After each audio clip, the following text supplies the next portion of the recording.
შესახებ ეს პოსტი ვნახე სკამერობიდან წამოსული ახალგაზრდის თან შოქში კი ჩააგდო საზოგადოება, მაგრამ მე მინდა ვთქვა, რომ ჯერ დავიწყოთ იმით, რომ ეს არის იგივე სატელეფონო ან ინტერნეტ თაღლითობა. და მეორე რეალურად ეს არის ქურდობის თანამედროვე სახეობა. ეხლა წარმოიდგინეთ, დღეს უკვე ადამიანების სახლებში არ ინახავენ ფულს, განსაკუთრებით ევროპაში და სხვა მდიდარ ქვეყნებში. არამედ ინახავენ საბანკო ბარათებზე. ამიტომ ქურდობამ შეიცვალა ფორმა, ანუ ადრე თუ ადამიანები ვიღაცებს სახლებში უვარდებოდნენ, კარებს ამტვრევდნენ, თუ ტეხდნენ, თუ როგორც იყო, ძვრებოდნენ, ეხლა უკვე ესე შეუძლიათ რაღაცები მოატყუონ. კი თაღლითობა ქვია, მაგრამ მასობრიობა ამისი არის რეალურად უკვე მიიღო, რა თქმა უნდა, ორგანიზებული დამნაშავეობის ხასიათი. როგორც წარმოგიდგენიათ თქვენ, ორგანიზებული დამნაშავეობრივი დაჯგუფებიდან ასე მარტივად გასვლა, რომ ეხა უიპაიფცემლო აღარ მინდა თქვენთან მუშაობა, წავედი.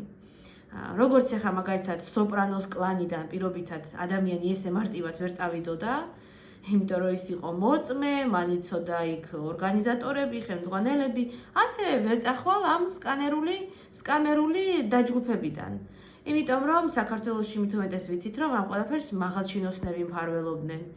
დიდი ალბათობით თამარ ბაჩალიაშვილიც სწორედ ამ ამბავს შეეწირა, მას უნდოდა უცხოეთში წასვლა და უცხოეთში რა თქმა უნდა მას სჭირდებოდა, თქვათ, ვიზა ან ბინადრობის ნებართვა და ალბათ ამ ყველაფრისთვის ეს ხო საერთაშორისო ხასიათის დანაშაულია.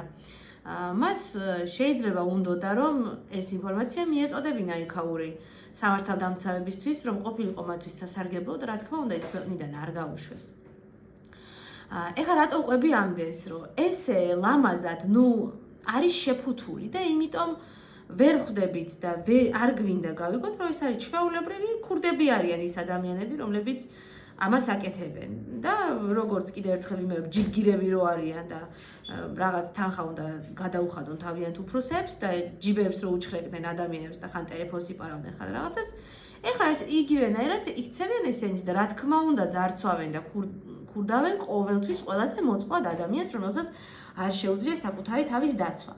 ოღონდ ეხლა თანამედროვე სახეობა რახან არის, აქ ირთვება ფსიქოლოგიური მომენტი, რომელზეც ჯერ კიდევ მე-18 საუკუნის ფილოსოფოსები საუბრობდნენ, ფილმებია გადაღებული, რაღაც ექსპერიმენტები როა ხოლმე ესეთი ფილოსოფიური, რომ აი დაუშვათ შენ რო თქვა და სადღაც 100 კილომეტრის იქით ვიღაცა ადამიანი, რომელიც შენ არ იცი, არ იცნობ, არაფერი არ გაკავშირებს და უცებ ის ადამიანი შენი თქმიდან გამომდინარე მოკლან ან მოკვდეს. მარტო იმიტომ რომ შენ ასე თქვი და შენ ამის ხარჯზე გამდიდრდე, ხარ თუ არა ამაზე თანახმა. და ძალიან ბევრი ადამიანისთვის, ამ მსჯელობიდან გამომდინარე, აგერ დღეს დადასტურდა, რომ ეს არის ძალიან მიღებული, თუ მე მით უმეტეს როცა მე მსხვერპლს არ ვიცნობ, არ ვიცი სადაურია, უფრო ადვილად ვფრცქვი მას, და თან სინდისი არ მაწუხებს, თან ვიწყებ ისევ გაправებას, რომ ეხლა მე მდიდარს ვართმევ და მე თვითონ ძალიან გაჭირვებული ვარ და ჩემ ცხოვრებას ამათ ხარჯზე ვიწყობ, ვინც ძალიან გამდიდრდნენ სადღაც.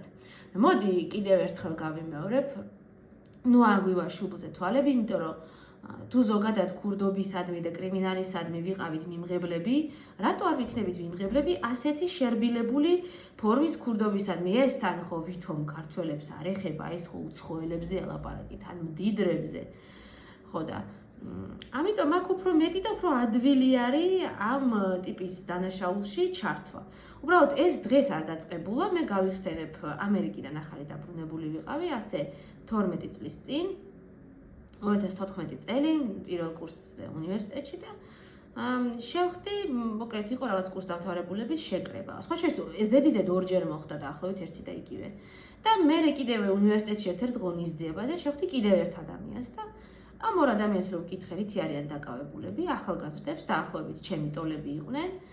ხო, მე ამერიკულ კომპანიაში ვმუშაობ, ამერიკის დროებზე ვმუშაობ, ღამე ვურეკავთ ადამიანებს და ოღონდ მაშინ იყო თემა, რომ ვთავაზობთ რაღაც წამლების ყიდვას. ეხლა წამლის ყიდვა, ხა მე თუ წამალი მჭირდება რა, ეხლა ამერიკაში აფთიაქი არ არის, სავანტყოფო არ არის თუ რა, სხვათა შორის, მათ შორის ტკივილგამაყუჩებლებსაც ძალიან ადვილად წერენ ამერიკაში და ამის პრობლემა ნამდვილად არ არის. მაგრამ ეს იყო ისეთი წამები, რომლებსაც სავარაუდოდ ურევდნენ. თვითონ ამ ადამიანებმა მითხრეს, ალბათ ურევენ ერთმანეთში და რაღაც ნარკოტიკული საშუალება გამოდის აქედან. ამით იმის თქვა მინდა, რომ ეს ამ ტიპის ბიზნესები, ესეთი მონაცრისფრო, მოშაო, საქართველოში უკვე დიდი ხანია არის ფესვგადგმული, იმიტომ რომ ყავს ინგლისურად მოსაუბრე უკვე მოსახლეობის ნაწილი და სხვა ისეთ მდიდარი ქვეყნების ესე ვთქვათ ენებზე და ადამიანები, რომლებიც და გარემო, რომელიც კრიმინალის მიმართ ზოგადად მიმღებელია და ამასთან გაჭირვება ობიექტური გაჭირვება. ხა სად უნდა იშოვოს ახალგაზრდამ ჩვენ რეალობაში? წარმოგიდგენთ, ახლა კოფისტა, რომელიც არის ძალიან მდიდარი კაფე და ისეთი ძალიან ძვირადღირებულია იქ ყველაფერი.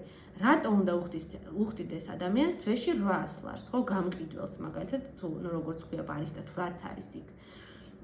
ან 800 ან თუნდაც 1000 ლარად ახალგაზრდამ რა უნდა აკეთოს თბილისში, როდესაც ბინის ქირა მინიმუმ 400 ლარი არის სულ მინიმუმი. და უმრავლესობას რა თქმა უნდა თავიანთი უძრავი ქონება არ აქვს. ზოგადად საქართველოს მოსახლეობის 60%-ს არ აქვს უძრავი ქონება. ამიტომ გაგვიკვირდება, მაგრამ ეს არ ნიშნავს, რომ ამის მიმართ მიმღებლობა უნდა ქონდეს. ეს იგივე ქურდობა და ძარცვა და ყაჩაღობაა, ოღონდ სხვა დისტანციურ და უფრო ტექნოლოგიურად დახვეწილ ფორმებში.